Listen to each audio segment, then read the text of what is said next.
School and college की सबसे अनोखी बात यह है कि वहाँ सब आपसे पढ़ने की उम्मीद करते हैं, लेकिन कोई ये नहीं बताता कि कैसे इफ़ेक्टिवली पढ़ना है।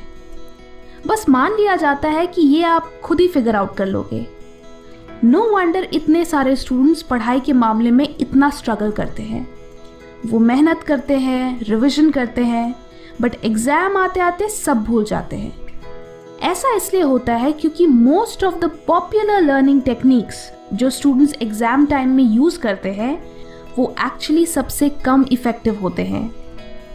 आज के इस वीडियो में मैं आपको 2 ऐसे स्टडी टेक्निक्स से इंट्रोड्यूस करूंगी जो नंबर 1 हाईली इफ़ेक्टिव है क्योंकि ये साइंटिफिकली प्रूवन है, नंबर 2 इससे आपको इन्फॉर्मेशन लंबे समय तक याद रहेगी, एंड नंबर 3 कि इससे आपके मार्क्स सिग्निफिकेंटली इंप्रूव होंगे।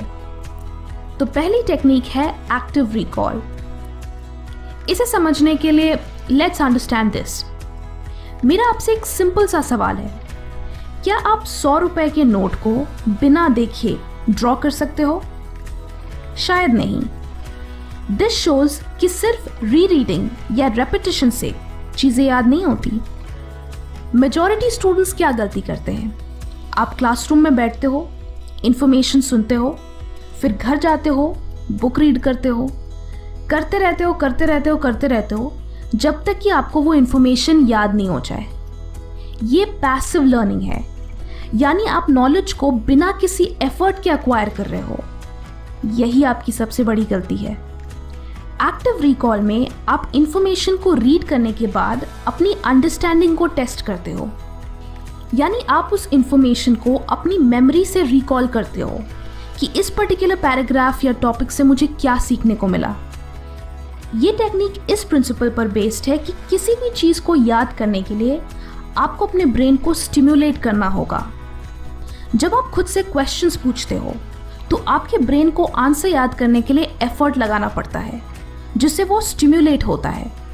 अब जितना ज़्यादा ब्रेन पावर उसे याद करने में लगाओगे उतने ही अच्छे से वो इंफॉर्मेशन आपके ब्रेन में एनकोड होगी।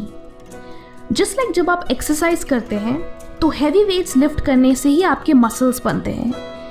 इन द सेम वे आप इंफॉर्मेशन को याद करने में जितना ज़्यादा एफर्ट लगाओगे वो इंफॉर्मेशन उतने ही अच्छे से आपके ब्रेन में सेव होगी।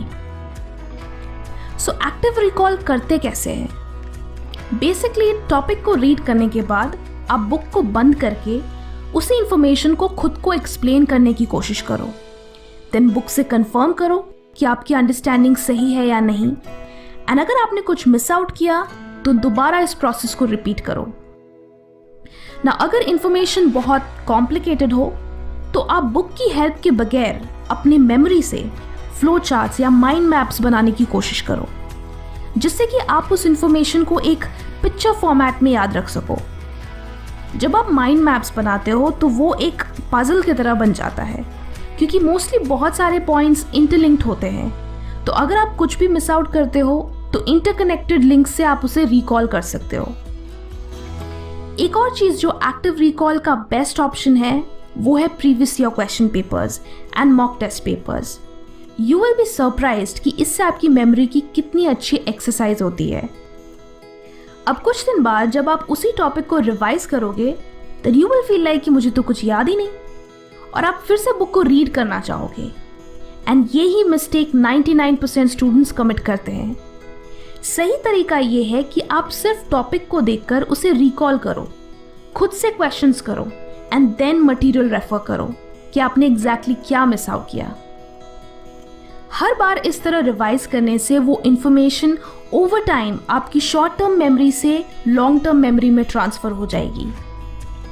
अनदर टेक्निक जो आप एक्टिव रिकॉल के साथ कंबाइन कर सकते हो वो है the spaced repetition technique. Majority students ये प्रॉब्लम फेस करते हैं कि जब भी वो किसी चैप्टर या बुक को कुछ हफ्तों बाद रिवाइज करते हैं तो उन्हें मोस्ट ऑफ द डेटा याद नहीं होता, और फिर लगता है कि पहले से याद करने का क्या फ़ायदा जब एग्ज़ाम तक कुछ याद ही नहीं रहता।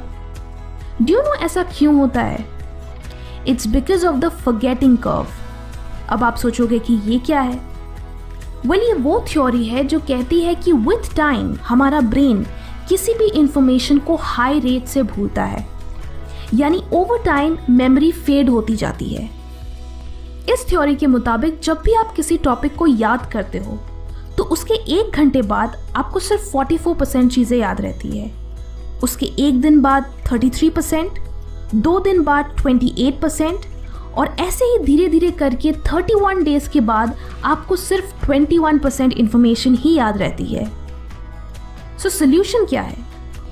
सोल्यूशन ये है कि आप जितनी बार इस फॉरगेटिंग कर्व को इंटरप्ट करोगे आपको उस चीज़ को भूलने में और भी ज़्यादा टाइम लगेगा। लेट्स से कि आज आपने बायोलॉजी में नर्वस सिस्टम पढ़ा, देन आप इसे कल रिवाइज करो। रिवाइज मतलब एक्टिव रिकॉल करो, नॉट रीरीड। फिर 3 दिन बाद फिर रिवाइज करो, फिर 2 हफ्ते बाद, फिर 1 महीने बाद।